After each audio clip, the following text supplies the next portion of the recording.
பெரிய கோவிலின் உண்மையான பெயர் பெருவுடையார் கோவில்.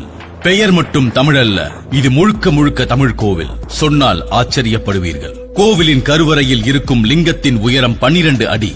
அது தமிழ் உயிரெழுத்துக்களின் எண்ணிக்கை. லிங்க பீடத்தின் உயரம் 18 அடி. அது தமிழ் மெய்யெழுத்துக்களின் எண்ணிக்கை. கோவிலின் கோபுரத்தின் உயரம் 216 அடி. அது தமிழ் உயிர் மெய் எழுத்துக்களின் எண்ணிக்கை. கருவறையின் லிங்கத்திற்கும் வெளியே இருக்கும் நந்திக்கும் நடுவே இருக்கும் தொலைவு 247 அடி. அது தமிழின் மொத்த எழுத்துக்களின் எண்ணிக்கை. இந்த கோவில் கட்டுமான பணிக்காக மொத்தம் 5000 யானைகள் பயன்படுத்தப்பட்டுள்ளது. 30 வருடமாக கட்டிய இந்த கோவிலில் தலைமை சிற்பியின் பெயர் முதல் தண்ணீர் கொடுத்த சிறுவன் பெயர் வரை அனைவரின் பெயரையும் இங்கே கல்வெட்டில் பொறித்து வைத்துள்ளனர். கோவிலின் உச்சியில் உள்ள 80 டன் கல்லை தரையில் இருந்து கோபுரத்திற்கு எடுத்துச் செல்ல மட்டும் 5 வருடங்கள் ஆகியுள்ளது. இந்த கோவில் முழுக்க முழுக்க புவி ஈர்ப்பு விசையை கணித்து கட்டிய கோவில். ஒரே கல்லில் அமைக்கப்பட்டுள்ள இக்கோவிலின் நந்தி இந்தியாவிலேயே 2வது மிகப்பெரிய நந்தி. இந்த கோவில் கிரானைட் கற்களால் கட்டிய கோவில். ஆனால் சுற்று வட்டாரத்தில் 60 கிலோமீட்டருக்கு கிரானைட் மலைகளே கிடையாது. இது எப்படி சாத்தியம் என்று இன்றும் விளங்கவில்லை.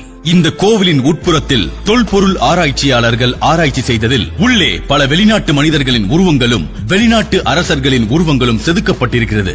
இதை பார்க்கும்போது 1000 ஆண்டுகளுக்கு முன்னே ராஜராஜ சோழன் பல நாட்டு மன்னர்களோடு நட்பு வைத்திருப்பது தெரிகிறது. தமிழனாய் பிறந்த ஒவ்வொருவரும் சென்று பார்க்க வேண்டிய கோவில் தஞ்சை பெரிய கோவில். ராஜராஜ சோழன் நடந்த அந்த இடத்தில் நாமும் நடந்து உணர்ச்சி பொங்குவோம். கட்டிடக்கலையில் ஓர் அற்புதம் இக்கோவில் என யுனெஸ்கோவிற்கு தெரிந்த உண்மை ஏன் நம் நாட்டிற்கு தெரியவில்லை?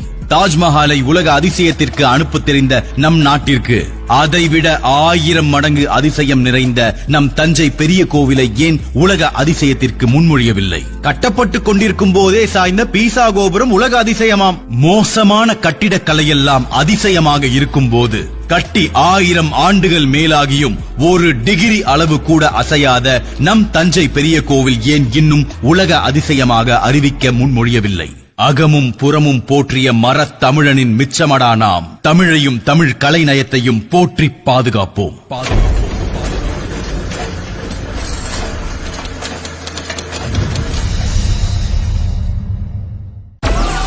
Download Moj.